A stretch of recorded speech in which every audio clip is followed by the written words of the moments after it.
Oh, good day, folks. So it's time for another cleanup.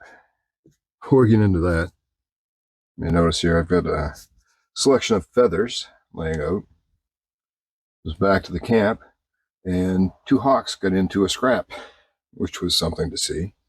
You never know what you're going to see when you get out in the woods. Anyways, they left a whole mess of feathers laying about, so couldn't help myself, had to grab some of those. I thought that was pretty neat. But the knife we're going to work on is this one here. Now, this would be a buck clone. Don't know a whole lot about it. My father picked it up at a yard sale. So he was quite excited. He went straight from the yard sale and right to my house to bring it to me. The tank stamp, if we can see that, says Olympia Stainless.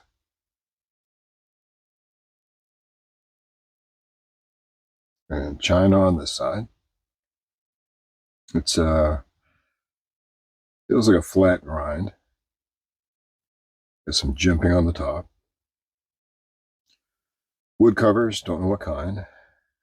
Brass bolsters and liners. Generally looks pretty good on the fit and finish. A little bit of a sharpening choil. Absolutely no edge whatsoever to the blade. That'll be one part of the restoration. But the first thing I want to tackle now, I did give this a soak in some rust remover and got my hands on some of the Evaporust to try. Got that off of Amazon. It seems to be what everybody goes with, and I've previously been using the CLR, but my main concern with that is that it breaks down calcium. And if you're using bone or stag handles or I always forget it, the abalone or anything like that, I worry that can break those down if exposed to it too long. So I tried the Evaporust on this. It worked pretty good, and I'll throw some pictures up in around here so you can see what it looked like before with the rust. And then gave it a few days soak in mineral oil to rehydrate the wood, and that brought the wood back tighter against the pins and the bolsters. Now, one thing with this knife is we have a fair amount of side-to-side play, and you can see a gap right there against the spring. So the first thing we're going to attempt to do is press that in the vise and see if we can do away with some of that. So I will do that here. We'll take a picture or two, or maybe film it, and then we'll go from there. Okay, so you can't see it all that well, but I've got the knife in here. I've just got some fiber cloth to protect the bolsters and whatnot, so we don't scratch those up. And we're just going to crank away here.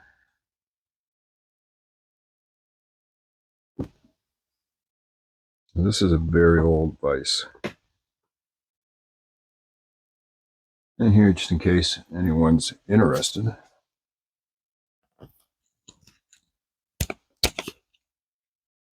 let's have a look-see here. I get enough light to show that. Let me grab a light here.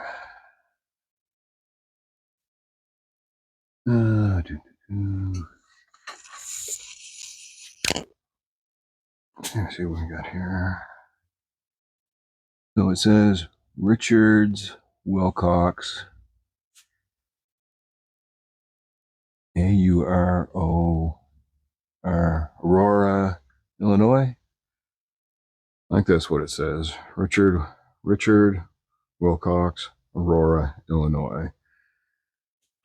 And then use no oil right here. Use no oil on screw. That's what it says right there. So you can't make that out very well.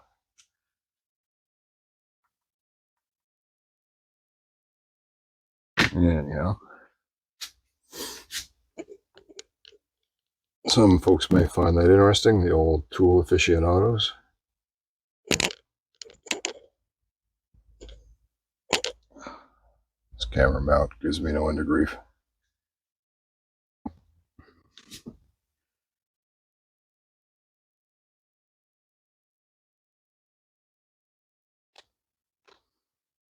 Alrighty. Let's take a quick peek and see if that did anything for us.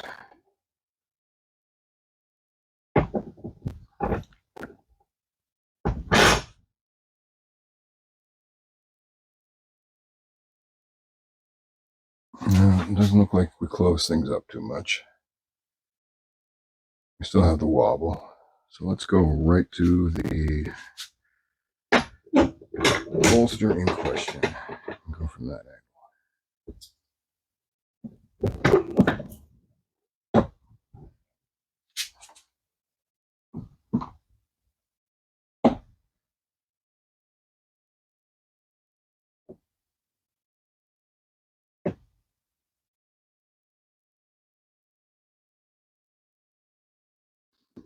Anyway, I will play around at that and we will see if I have any success. Okay, so we found some success. Close that gap up a little bit. More importantly, we've taken away all that side-to-side blade play. And I didn't show you this, I should have. But initially, when you would press the spring, the blade would just fall and just flop back and forth like that. Now it's staying tight, and you actually have to physically close it.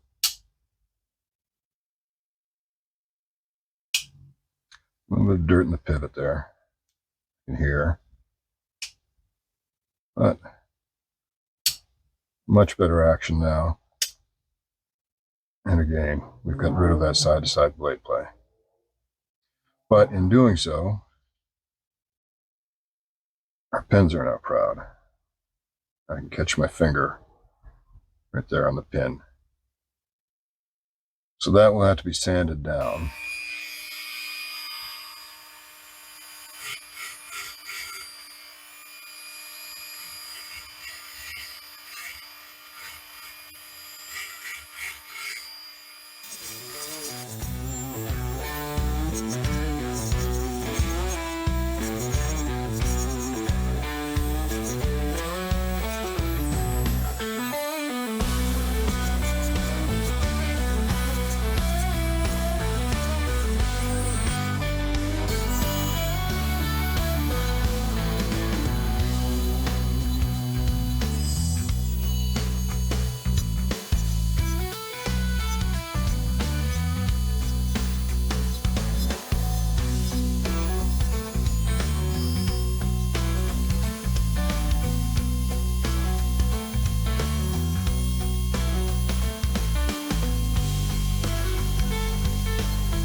Okay, that's much better.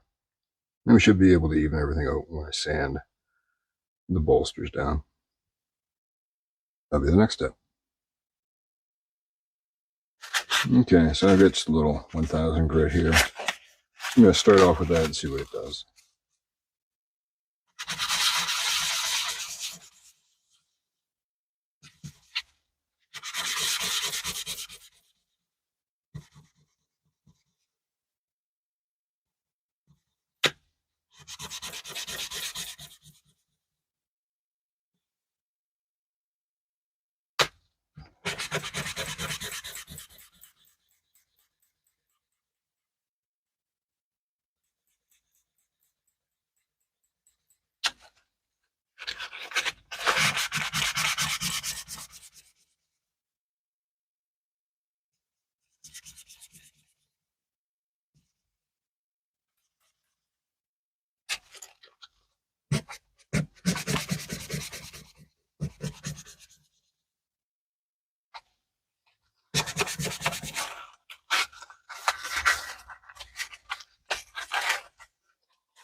It seems to be cleaning it up well. I may need to level that out a little bit more. But I will continue on with this and then probably step up to about a 4,000 grit to kind of get a better polish on it, and then we'll do a polish. Hey, I got this thing. It's like a Brillo pad on a stick. We're going to give that a whirl on the wood covers.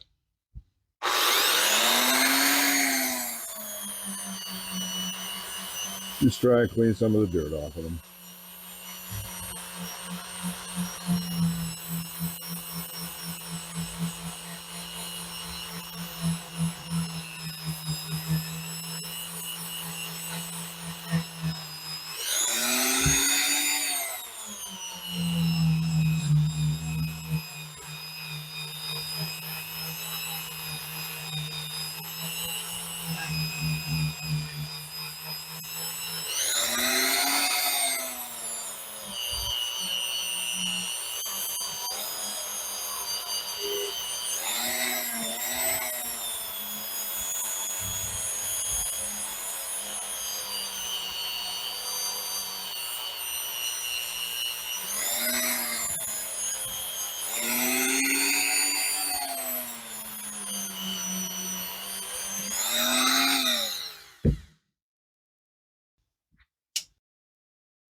You always make sure when you're using a Dremel or whatever, it's not heating things up too much.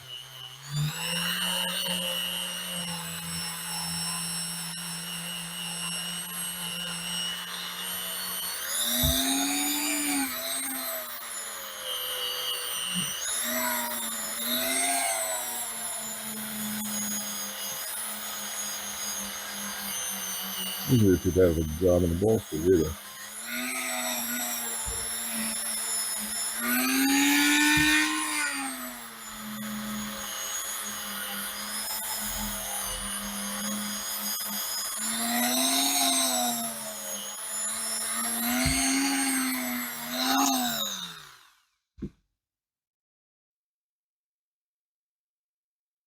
We're probably going to put some kind of a treatment on that wood,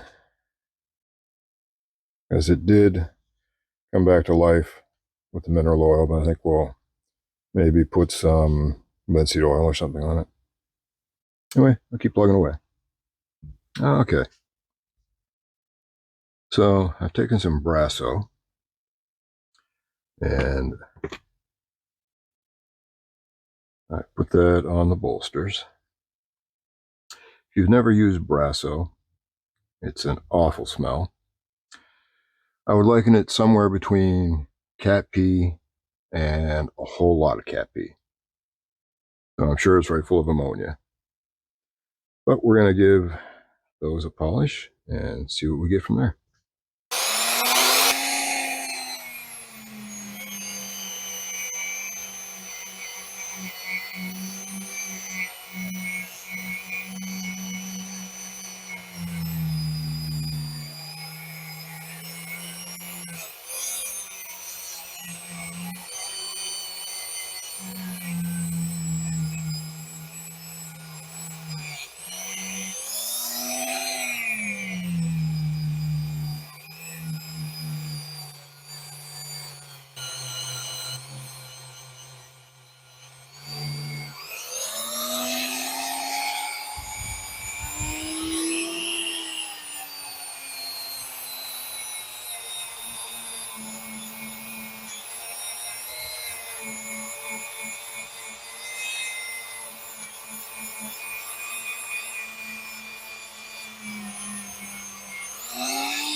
So I will continue on with this, and then we'll come back when I have a finished product.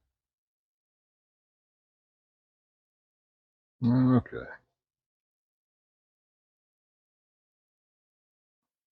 Well, we've got Take all the brasso away.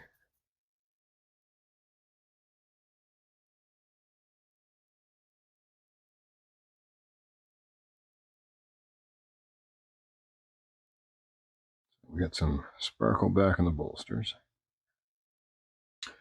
One downside to giving the bolsters a good polish is it reveals all of the imperfections and scratches and dings and nicks.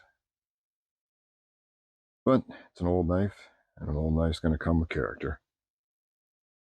And of course, then they become a fingerprint magnet. I dare say we got some shine back.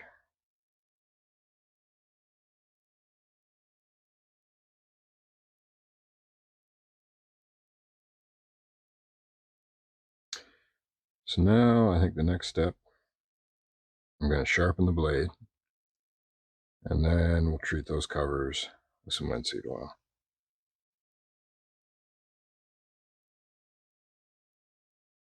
Now I think this is going to take a full reprofiling because, like I say, there is not an edge to be had on this knife anywhere. So we'll go to the coarse grit on our Work Sharp field sharpener and see if we can get an edge started.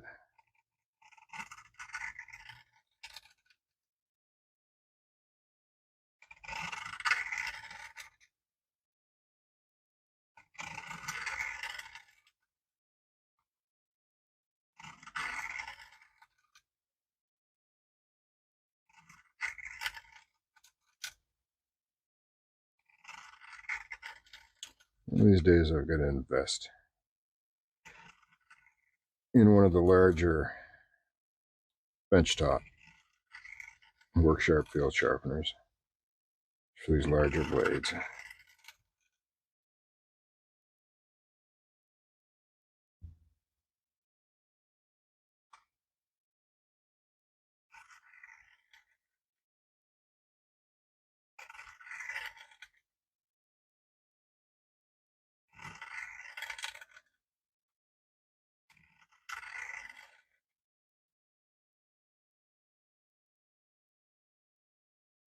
No burr yet, but not surprising. This thing was extremely dull.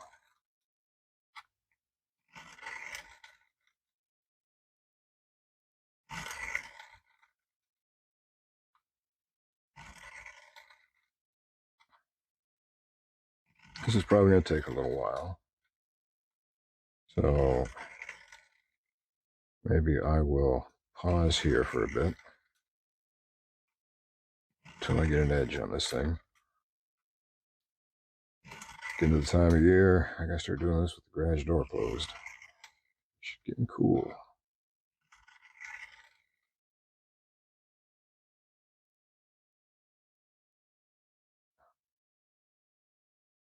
It's gonna take a bit. All right, we'll get back to you when I've got some progress made. Alrighty, so it took a bit of time, but I used the core side to work an edge onto the blade. And then did quite a few passes on the finer grit to refine it. Ceramic rod, leather strop, rinse and repeat. So I think I finally got a good working edge.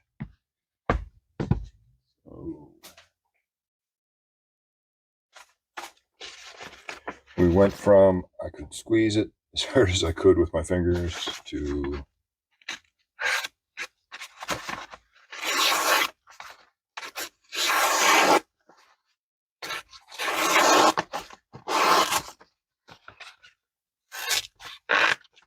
a little spot I need to work on here yet.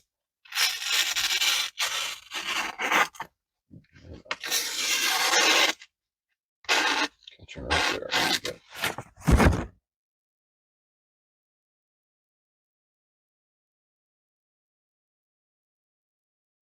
Feeling kind of a burr.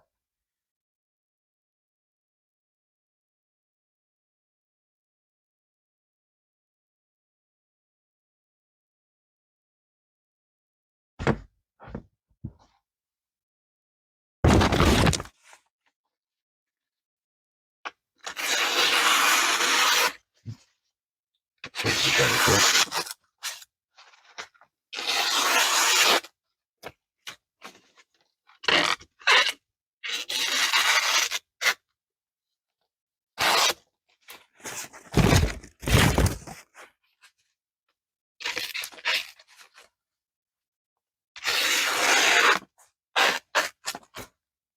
Oh, I'm happy with that for now.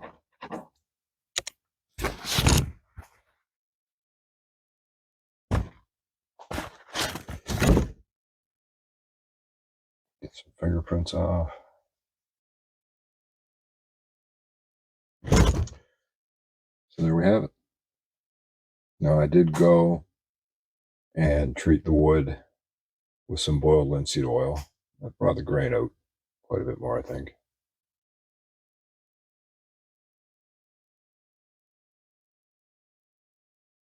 So we will finish off with some before and after comparisons.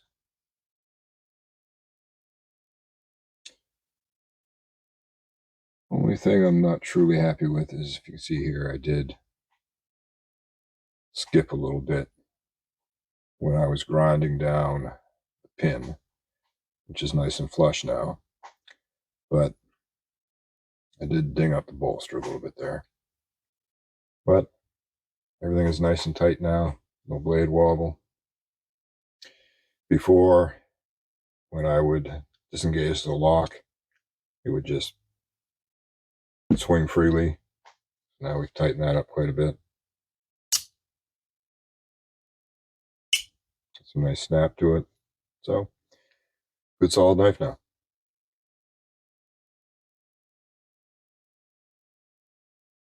Olympia stainless. Anyway, folks, I hope you enjoyed that. And I hope you're having an awesome weekend. We will see you on the next one. And in the meantime, go for a walk in the woods. Get a little peace and quiet in your life. Bring a knife. Might come in handy.